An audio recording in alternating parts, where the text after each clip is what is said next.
Hello, Cancer, Sun, Moon, Rising, and Venus signs. Kamusta kayo? Sana po nasa mabuti kayong kalagayan. Welcome back po sa Star Tarot. Kung bago kayo rito, welcome din kayo. Thank you sa inyong support. I truly appreciate it. God bless you all. Cancer, pa una mensahe ninyo, privileged lady. And this is beautiful energy kasi abundant and prosperous energy ito. No? So, most likely, merong paparating na prosperity and abundance sa buhay ninyo that could come from different sources, hindi specific dito kung saan ito manggagaling, but definitely, merong paparating na pera that's going to bring forth prosperity and abundance into your life, okay? We have 16 thoughts and malalim ang iniisip siguro ninyo, Cancer. Maring meron kayo iniisip na tao, maring isang babae yan kasi merong babae sa canvas.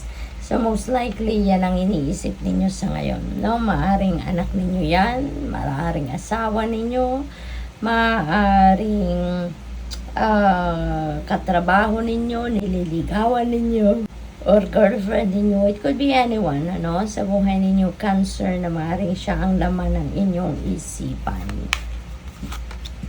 We have number 7, message. Maaaring balak ninyong mag-send ang message sa kanya. Maaaring gusto nyong sulatan ito. Gusto nyo i-send ng email. Or baka siya, baka siya yung magbibigay or magpapadala sa inyong sulat ng email, ng text, ng mensahe. We have number 4. Maaring yung babaeng ito ay jowa ninyo, or baka siya yung dinidate ninyo, or siya yung nililigawan ninyo, or baka girlfriend nyo na ito, Cancer. What else? We have number 8, false person. Mag-iingat kayo, be careful with whom you deal with whom you talk to sa ngayon. Kasi maaring warning ito din sa inyo, kasi baka meron kayong mga tao sa paligid ninyo na mga mandoloko, scammer, mga ganon, mga hindi mapagkakatiwalaan, sinungaling, mga nagpapanggap na mabait, mabuti, pero hindi naman ang katotohanan, So, mag-iingat po kayo of what you share with other people, kung ano yung mga kinikwento ninyo, kung ano yung mga sinishare ninyo, mga information with them. So careful because you don't know kung sino ngayon na mapagkakatiwalaan ninyo at hindi. Okay?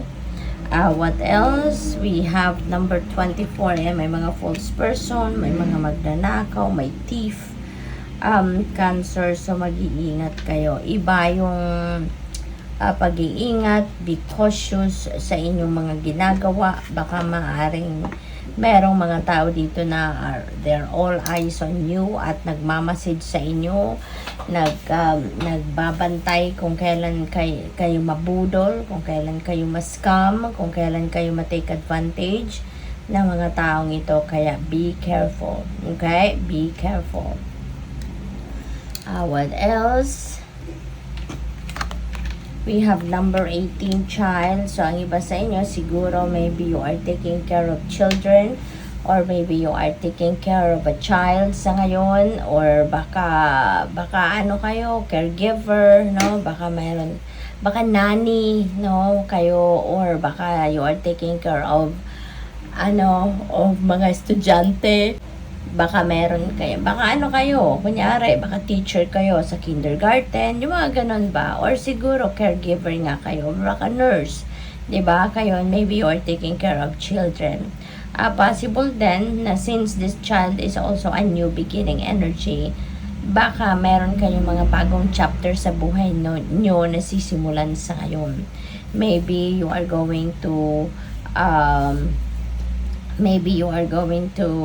start a new beginning, fresh start in some areas of life. Depende sa inyong sitwasyon, Maybe may mga bagong endeavor kayo or mga bagong plano kayo na isa sa katuparan sa ngayon or sisimulan ninyong gawin sa ngayon.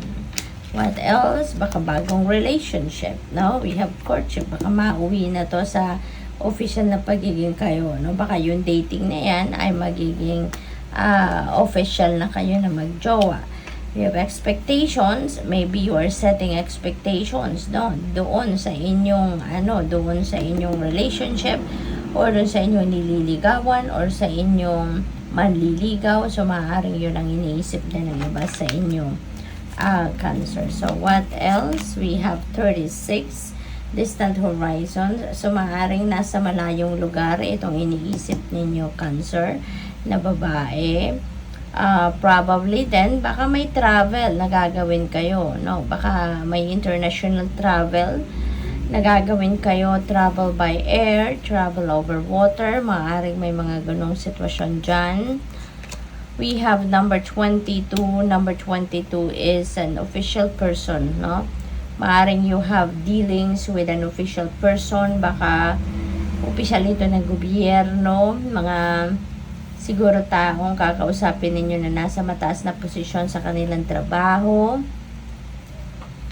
Or baka baka kayo ito, no? Posibleng kayo din ito na baka kayo are nasa position of authority, baka isa kayong boss sa trabaho.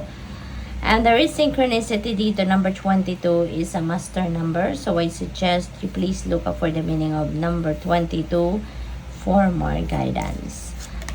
We have number 19, Coffin. Coffin is an ending and beginning energy, kaya maaaring meron kayong tinapos na sitwasyon dito. Maaring nag-end na ang kung anumang chapter sa buhay ninyo dito, and you're going to start something fresh. You are heading towards a new beginning in some areas, no? So, good luck. Thank you for watching. Love and light. Namaste.